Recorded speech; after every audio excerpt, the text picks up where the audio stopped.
Okay चलिए भाई, class 11 chemistry states of matter में आगे बढ़ेंगे। तीसरा लेक्चर है भाई आज। पिछले लेक्चर में हमने डिस्कशन किया था about the Boyle's law, Charles law and Gay Lussac law, and I hope कि आपको सारे लॉज जो है बहुत अच्छे से ही टकाटक दिमाग में याद है। चलिए आज दो और लॉ हमें करने हैं, और चौथा लॉ जो है that is the Avogadro's law. Late us see what is the Avogadro's law. Okay, ये एवोगैड्रो ऑलरेडी आप पहले चैप्टर में भी पढ़ चुके हो। Avogadro's law, right? And Avogadro is basically relation between the volume and the amount of gas. चलिए बच्चों, लॉजिक बहुत सिंपल है जो आप फर्स्ट चैप्टर में पढ़ चुके हो। If you have different gases which is having same volume, अलग अलग गैसेस है आपके पास, सबका वॉल्यूम सेम है, if they are under the same condition of the temperature and pressure, right, तो जितने भी गैस के सैंपल है ना उन सबके अंदर नंबर ऑफ मोलिक्यूल कैसे होंगे, सेम होंगे। मतलब सबके अंदर गैस का अमाउंट कैसा होगा, सेम होगा, राइट। तो मैं आपको सिंपल सा एक एग्जांपल देता हूं बच्चों। मान लो आपके पास 3 कंटेनर है, ओके, तीनों कंटेनर का साइज सेम है, मतलब तीनों का वॉल्यूम सेम है। यहां पे सपोज हमने गैस भरा हुआ है गैस ए, यहां भरा गया है गैस बी, यहां भरा गया है gas C. Okay, they all are having same volume. Let's say they all have same temperature and pressure also. Okay, तो एवोगैड्रोस रूल के हिसाब से तीनों के अंदर जो गैस का अमाउंट होगा ना वो कैसा होगा, सेम होगा। मतलब तीनों के अंदर गैस के मोलिक्यूल कैसे है, सेम है। These all have same number of molecules of gas. ठीक है, तो चलिए मैं स्टेटमेंट डाल देता हूं बच्चों। स्टेटमेंट ऐसा है कि different gases having same volume, अलग अलग गैसेस है बट उनका वॉल्यूम कैसा है, सेम है, under the same condition of temperature and pressure, under the same condition of temperature and pressure, under the same condition of temperature and pressure, contain equal number of molecules of gas, contain equal number of molecules of gas, बराबर। मतलब अलग अलग gas के sample है, अगर उनका volume same है, temperature same है, प्रेशर सेम है, तो सबके अंदर नंबर ऑफ गैस के पार्टिकल कैसे होते हैं भाई, सेम होते हैं, बराबर। तो मैं ऐसा सिंपल अब इसका मैथमेटिकल फॉर्म लिखने जा रहा हूं बच्चों। मैथमेटिकल फॉर्म में मैं लिखूंगा कि जितना बड़ा कंटेनर होगा उतना नंबर ऑफ गैस पार्टिकल कैसा होगा, उसके अंदर ज्यादा होगा, राइट। तो you can also express this as under same temperature and pressure,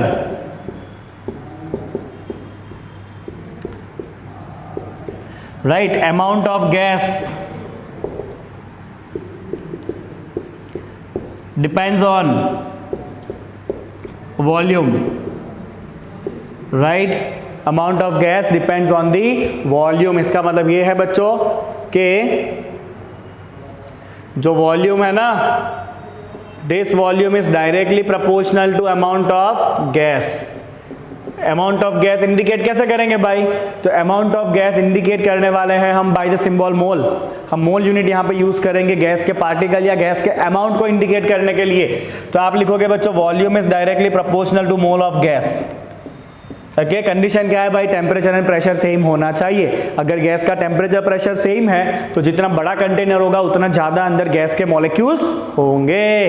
okay, चलिए, तो volume is directly proportional to the number of mole, okay, under the same temperature and pressure, under the same condition of temperature and pressure. तो ये हो गया बच्चों आपके Avogadro's law का mathematical form. चलिए यहां से एक सिंपल सी चीज हम डिफाइन करेंगे, that is called as molar volume.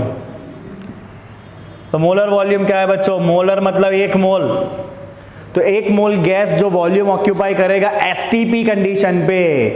Okay, देखो बच्चों, this is the volume occupied by 1 mole gas under standard condition of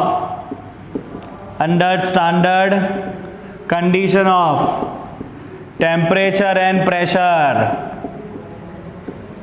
is called molar volume. क्या कहते हैं बच्चों इसको हम?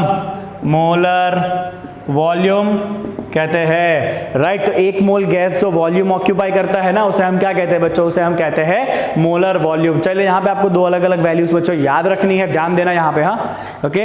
If I right here temperature, pressure, mole and volume, right. तो आपका स्टैंडर्ड टेम्परेचर बच्चों फिक्स होता है। स्टैंडर्ड टेम्परेचर होता है 273.15 kelvin, that is 0 degree Celsius. Standard temperature always fix होता है 273.15 केल्विन, और you can say this is 0 degree Celsius. Okay, चलिए बच्चों, अगर आपका प्रेशर जो है ना वो 1 बार है, कितना है भाई प्रेशर? प्रेशर जो है वो 1 बार है। 1 बार का मतलब है बच्चों 10⁵ पास्कल। प्रेशर का यूनिट है ये। 1 बार का मतलब क्या है भाई? 1 बार का मतलब है 10⁵ pascal. Okay, that is a standard pressure. ये आपका स्टैंडर्ड प्रेशर हम लेते हैं साइंस में। ओके, चलिए, तो अगर आपका टेम्परेचर इतना है, प्रेशर 1 बार है, तो एक मोल गैस ऑक्यूपाई करता है बच्चों 22.7 लीटर। एक मोल गैस कितना ऑक्यूपाई करता है भाई? एक मोल गैस ऑक्यूपाई करता है 22.7 लीटर। ओके, चलिए बच्चों, यही अगर टेम्परेचर है आपका 273.15 केल्विन, टेम्परेचर तो वही रहना है, बट अगर प्रेशर जो है ना बच्चों वो 1 बार की जगह 1 एटमॉस्फेयर है। प्रेशर 1 बार की जगह 1 एटमॉस्फेयर है। 1 एटमॉस्फेयर मतलब 1.013 इंटू 10⁵ पास्कल। ये बहुत छोटी छोटी डिटेल है बच्चों, बारीकी कहते हैं इसको, बारीकी। ऐसे बारीकी आपको आनी चाहिए। अगर प्रेशर 1 बार की जगह 1 एटमॉस्फेयर है ना, तो एक मोल गैस जो है वो 22.4 लीटर ऑक्यूपाई करेगा। कितना ऑक्यूपाई करेगा बच्चों? एक मोल गैस जो है वो 22.4 लीटर ऑक्यूपाई करेगा। तो जब आप न्यूमेरिकल करो ना, तो ध्यान रखना कि आपका जो वॉल्यूम है या जो आपका प्रेशर है वो बार यूनिट में है कि एटमॉस्फेयर में है। अगर एक बार कहा हो तो मोलर वॉल्यूम कितना होगा? 22.7 लीटर। और अगर एक एटमॉस्फेयर कहा हो तो मोलर वॉल्यूम कितना होगा? 22.4 लीटर, राइट। चलिए, तो ये हो गया बच्चों आपका Avogadro's law. Temperature same, pressure same, तो अगर वॉल्यूम भी सेम है गैसेस का, तो सबके अंदर नंबर ऑफ मोल कैसा होगा? गैस का सेम होगा। ओके, और यू कैन से कि जितना ज्यादा वॉल्यूम होगा under same temperature and pressure, उतना ज्यादा क्या होगा? गैस का मोल होता है। ठीक है, चलिए फटाफट इसको कॉपी करिए, फिर चलते हैं आइडियल गैस इक्वेशन पे। चलिए भाइयों बहनों, यहां से थोड़ा आगे बढ़ते हैं, एक स्टेप और देखते हैं। भाइयों बहनों, यह स्टेप है volume is proportional to number of mole, और आपको मोल कंसेप्ट में पढ़ाया गया है mole is equal to given mass by molecular mass. पढ़ा है ना आपने ऐसा? ओके, तो हम क्या करेंगे भाइयों बहनों, पहले तो यहाँ पे एक कांस्टेंट डालते हैं के, प्रोपोर्शनलिटी साइन निकाल के एक कांस्टेंट के डाल दिया हमने। ओके, चलिए volume equal to K into ये small M by capital M. Okay, चलिए कैपिटल एम को यहां पर लाते हैं भाइयों बहनों, ये वी को नीचे लाते हैं, क्योंकि ये हो गया आपका मास बाय वॉल्यूम। और मास बाय वॉल्यूम क्या होता है भाइयों बहनों? मास बाय वॉल्यूम होता है डेंसिटी। तो ये हो गया आपका molar mass is equal to K into density, where this D is equal to density. Okay, तो यहां पे आपको एक और स्टेटमेंट मिला बच्चों, molar mass of fix amount of gas is directly proportional to its density, is directly proportional to its density। समझ गए मेरे प्यारे देशवासियों? ओके, कॉपी करिए, आता है आगे आइडियल गैस इक्वेशन। चलो चलिए बच्चों, ना what is the ideal gas? तो आइडियल गैस मतलब ऐसा गैस जो Boyle's law, Charles law, Gay Lussac law and Avogadro's law, चारों के चारों लॉ को फॉलो करे। राइट, ऐसा गैस जो इन चारों लॉ को फॉलो करे किसी भी टेम्परेचर, किसी भी प्रेशर के ऊपर, तो ऐसे गैस को हम कहते हैं आइडियल गैस। तो पहले डिफाइन कर लिया जाएगा आइडियल गैस को। चल मुन्ना, तो आइडियल गैस होता है द गैस विच ओबे कौन कौन से law? Boyle's law, Charles law and Gay Lussac's law at all temperature and pressure is called, उसको हम कहते हैं अच्छा गैस। अच्छा गैस मतलब आइडियल गैस। इतना ध्यान रखना बच्चों, ऐसा कोई चीज नहीं दुनिया में जो आइडियल हो। Ideal is always a hypothetical concept जिसको हम यूज करते हैं कंपेयर करने के लिए, है ना। तो आइडियल गैस जो है ना वो एग्जिस्ट ही नहीं करता है। Ideal gas does not exist. But जो रियल गैसेस है ना, जैसे कि oxygen, nitrogen, hydrogen, they behave somewhat ideally when you bring them at a very high temperature and very low pressure. Real gas behave ideally at very high temperature, एकदम गर्म करो इनको, and very low pressure, एकदम high temperature करो और pressure एकदम लो कर दो, राइट। तो रियल गैस जो है वो आइडियल बिहेवियर करेगा, क्योंकि आइडियल गैस के लिए ना बच्चों देयर आर टू अजम्पशंस, दो अजम्पशंस है बच्चों आइडियल गैस के लिए। पहला अजम्पशन ये है कि गैस के पार्टिकल के बीच में कोई इंटरमोलिकुलर फोर्सेस ना ही है, मतलब सब एक दूसरे से कंप्लीटली इंडिपेंडेंट है, किसी को एक दूसरे के साथ लेना देना नहीं है। ओके, तो उसके लिए आपको दो अजम्पशन लिखना पड़ेगा बच्चों। अजम्पशन फॉर आइडियल गैस, क्योंकि अब इसका पूरा चैप्टर जो है ना वो इसके आजू बाजू ही चलने वाला है। पहला अजम्पशन है there is no intermolecular attraction forces, इसीलिए हमने बहुत गर्म किया, राइट, ताकि अट्रैक्शन फोर्सेस जो है वो प्रैक्टिकली जीरो हो जाए। और दूसरा, the volume of gas particle is negligible. तो गैस पार्टिकल का खुद का जो वॉल्यूम होगा ना which is negligible, volume of the gas particle is negligible compare to overall volume. तो ओवरऑल वॉल्यूम के कंपेयर में गैस के पार्टिकल इतने छोटे होंगे कि उसका वॉल्यूम हम नेग्लेक्ट कर देंगे, right. And on the basis of this two assumption we will discuss the ideal behaviour of the gas. चलिए, तो आइडियल बिहेवियर डिस्कशन करने से पहले चलते हैं आइडियल गैस इक्वेशन के ऊपर। साथ में रहिएगा सब लोग, कोई आगे पीछे खोइएगा नहीं। आइडियल गैस इक्वेशन क्या कहता है तू मुझे आइडियल गैस इक्वेशन। तो आइडियल गैस में कौन कौन से लॉ फॉलो होने चाहिए। बॉयल्स लॉ, क्या है बॉयल्स लॉ, अब आपको सारे लॉ याद आने चाहिए।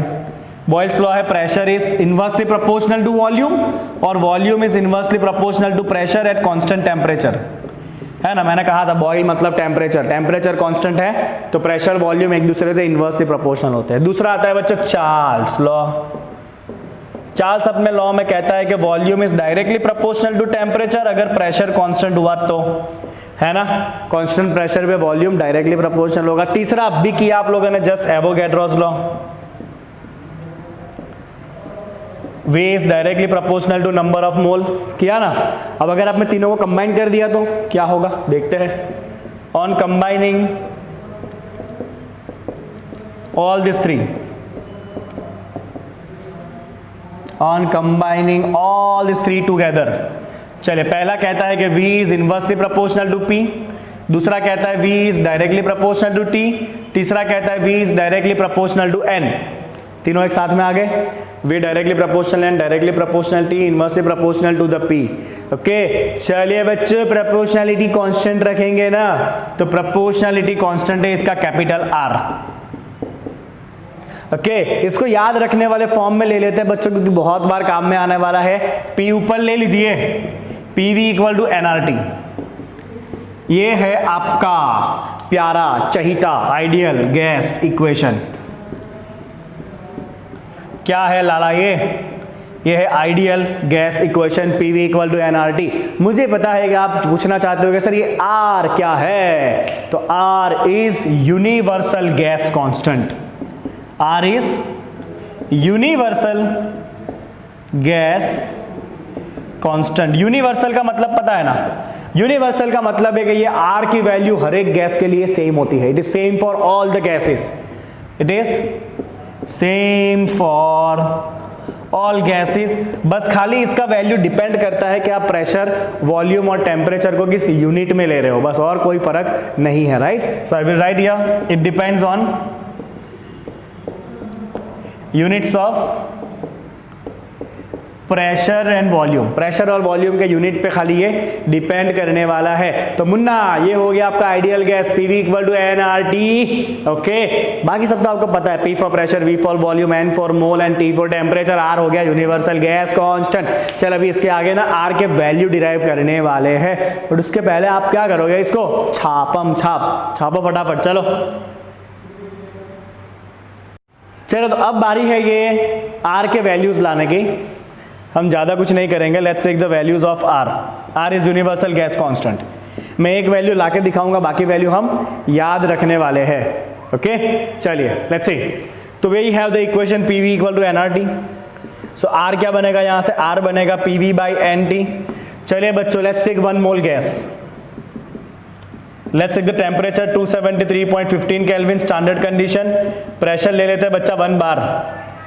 कितना लेते हैं भाई, प्रेशर ले लेते हैं अपने 1 बार। 1 बार इज 10 पावर 5 पास्कल, जो अभी हमने जस्ट किया, राइट। तो 1 मोल गैस है, स्टैंडर्ड टेम्परेचर और प्रेशर के ऊपर ये एसटीपी कंडीशन है, तो वॉल्यूम कितना ऑक्यूपाई करता है, जस्ट अभी लिखा 22.7 लीटर, ओके।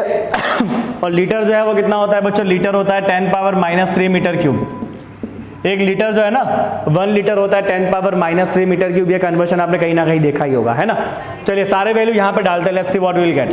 प्रेशर है 10 पावर 5 बार, वॉल्यूम है 22.7 into 10 power -3 metre cube, divide by mole लेना है 1 एंड टेम्परेचर लेना है 273.15 केल्विन, ठीक है। चलिए बच्चों, आप जैसे ही इसको सॉल्व करोगे ना, तो आपका ये वैल्यू आने वाला है कुछ 8.314। कितना वैल्यू आएगा बच्चों, ये आपका वैल्यू आएगा 8.314, okay. This value will be 8.314। Unit में क्या क्या बचेगा बच्चों, दिस इज 10 पावर 5 पास्कल में है ना, ये बार में थोड़ी है, पास्कल है। यूनिट होगा बच्चों आपका pascal, metre cube, mole inverse, kelvin inverse. Believe me, ये आपको जनरली काम नहीं लगने वाला है, हाँ, बट एक जगह ये काम लगेगा आपको कि ये जो आपका पास्कल इंटू मीटर क्यूब है ना बच्चों, ये जो आपका पास्कल इंटू मीटर क्यूब है, ये होता है जूल। क्या होता है भाई, ये जूल होता है। तो जूल में आपके आर का वैल्यू है 8.314 joule per mole kelvin. R का वैल्यू जूल यूनिट में अगर चाहिए तो जूल यूनिट में आर का वैल्यू है बच्चों 8.314 जूल पर मोल केल्विन। और ये चैप्टर में हम कहीं भी ये वैल्यू यूज नहीं करेंगे, बिकॉज इस वैल्यू को तब भी यूज करेंगे जब आपका इक्वेशन जो है ना वो एनर्जी वाला हो, जो आप नॉर्मली थर्मोडायनेमिक्स में करने वाले हो। थर्मोडायनेमिक्स में जब भी हम फॉर्मूला यूज करेंगे, जहां पे भी आर आएगा ना, तो हम ये जूल का वैल्यू डालेंगे थर्मोडायनेमिक्स में। अभी नहीं, अभी कौन सा वैल्यू रखना है वो देखो बच्चों। तो अभी हम थोड़ा कन्वर्शन करेंगे, 8.314, ओके। मैं ज्यादा डिटेल में आपको कोई कन्वर्शन नहीं बताना चाहता हूं, ओके। मैं डायरेक्टली लिख देता हूं बच्चों, ये वैल्यू 0.08314 बालीमो के बार लीटर पर मोल केल्विन, जो आपको इस चैप्टर में हर जगह पे यूज करना है। ये आप इस चैप्टर में हर जगह पर यूज करोगे, बिकॉज इस चैप्टर में आपका प्रेशर बार में रहेगा, वॉल्यूम जो है गैस का वो लीटर में ही दिया होगा कंपलसरी, ओके। टेम्परेचर तो केल्विन में ही रहता है। तो बार लीटर अगर है बच्चों, बार लीटर, तो बार लीटर में वैल्यू हो जाएगा 0.08314, 0.08314, जो इस चैप्टर में हम यूज करेंगे। ज्यादा कुछ किया नहीं है बच्चों। ये पास्कल की जगह लिखा है 10 पावर -5, मीटर क्यूब की जगह रखा है 10 पावर 3। सॉल्व करोगे ना तो यहां आप पहुंच जाओगे, ओके, ठीक है। चलिए बच्चों, यही आर का वैल्यू 0.082 भी होता है। कब सर, कितना वैल्यू दे रहे हो आप यार, एक वैल्यू दे दो ना कोई भी। ऐसा नहीं है बेटा, आपको देखना है कि प्रेशर वॉल्यूम किस यूनिट में है, बराबर। तो अगर आपका प्रेशर एटमॉस्फेयर में है, किसमें है प्रेशर, एटमॉस्फेयर में, तो वैल्यू लेना है 0.082 एटमॉस्फेयर लीटर पर मोल केल्विन। क्या लेंगे भाई, एटमॉस्फेयर लीटर पर mole kelvin, that is atmosphere litre पर मोल केल्विन में आपका आर का वैल्यू रहेगा 0.082। एक और वैल्यू दे दूं कैलोरी यूनिट में, ये जूल को कैलोरी में इंटर कन्वर्जन किया जा सकता है बच्चों, आप थर्मोडायनेमिक्स में पढ़ोगे ये। दैट वैल्यू इज 1.987 कैलोरी पर mole kelvin, right, it is calorie पर मोल केल्विन। तो कैलोरी में है तो आपका वैल्यू लेना है 1.987। तो ये बेसिकली आप इस चैप्टर में यूज करोगे, किसके अंदर, स्टेट्स ऑफ मैटर में, आइडियल गैस इक्वेशन में। आइडियल गैस इक्वेशन में आप यही यूज करोगे।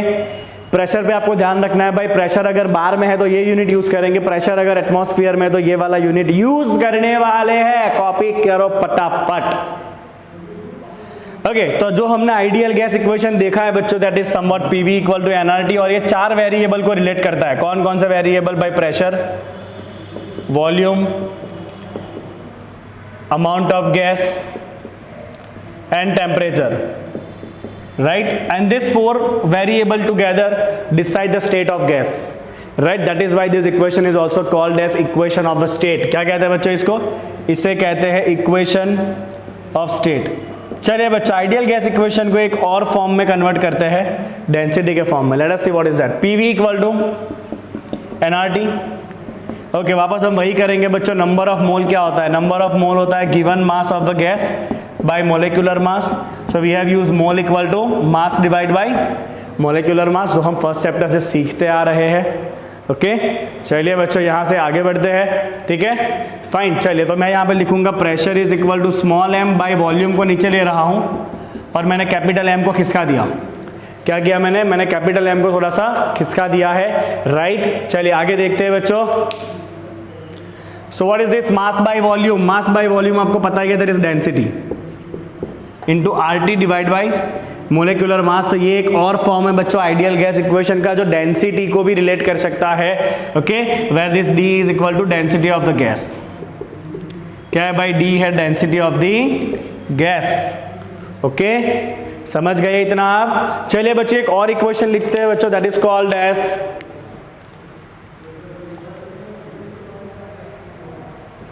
कॉम्बिनेशन इक्वेशन, या क्या नाम है उसका, एग्जैक्ट नाम है कंबाइंड गैस लॉ।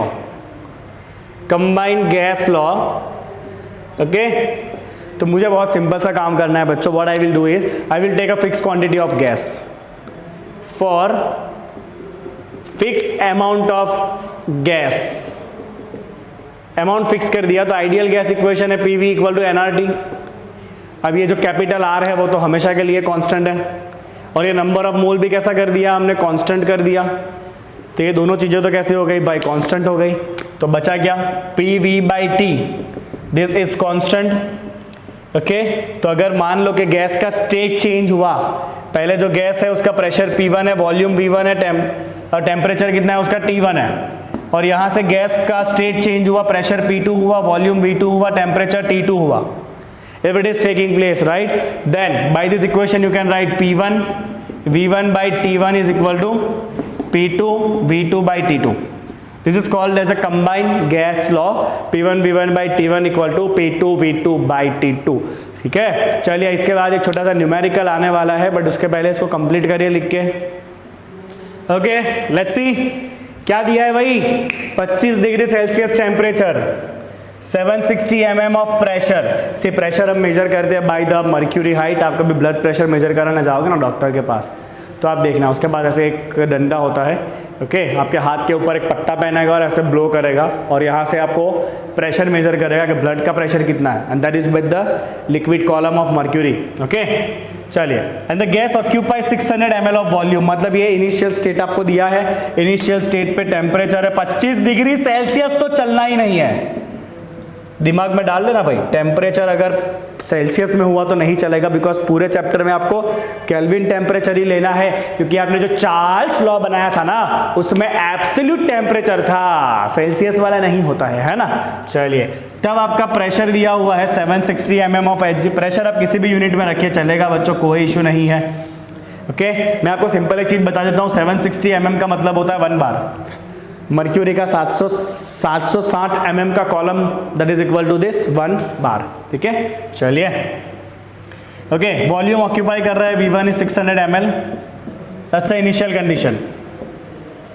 अब क्या करना है भाई, what will be the pressure at a height where the temperature is 10 degree. तो फाइनल टेम्परेचर T2 दिया है 10 डिग्री सेल्सियस, चलेगा?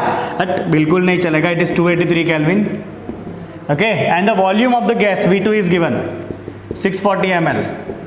Okay, what is the pressure of the gas, pressure find करना ना, what is the pressure, P2 कितना होगा। चलिए मेरे प्यारे बच्चों, आपको पता चल चुका है आप क्या यूज करोगे। You have P1 V1 T1, you have P2 V2 T2, कुछ नहीं करना है, go with this combined gas equation, रख देना सारे डेटा यहाँ पे। You have P1 V1 T1 P2 find करना है, you have V2 and T2। जैसे ही मुन्ना सारे वैल्यू यहाँ पे डाल दोगे ना, तो आपका आंसर बता दो कितना आएगा। आंसर आएगा 676 mm ऑफ Hg, क्योंकि अगर इनिशियल प्रेशर मर्क्यूरी कॉलम में है तो फाइनल आंसर भी आपको मर्क्यूरी कॉलम में ही लिखना पड़ेगा, ठीक है। तो यहाँ पे आपका कंप्लीट होता है ideal gas equation, that is very important theory, ठीक है। चलिए बच्चों, अगला क्लास जब करेंगे तब हम करने वाले हैं डाल्टन्स लॉ, और मैं आपको सिखाऊंगा ग्रेहाम्स लॉ भी, जो आपके टेक्स्ट बुक में नहीं है बट एग्जाम में ऐसे क्वेश्चन पूछे जाते हैं। But that are the thing of the next lecture. अभी आप इतना कंप्लीट कर लीजिए।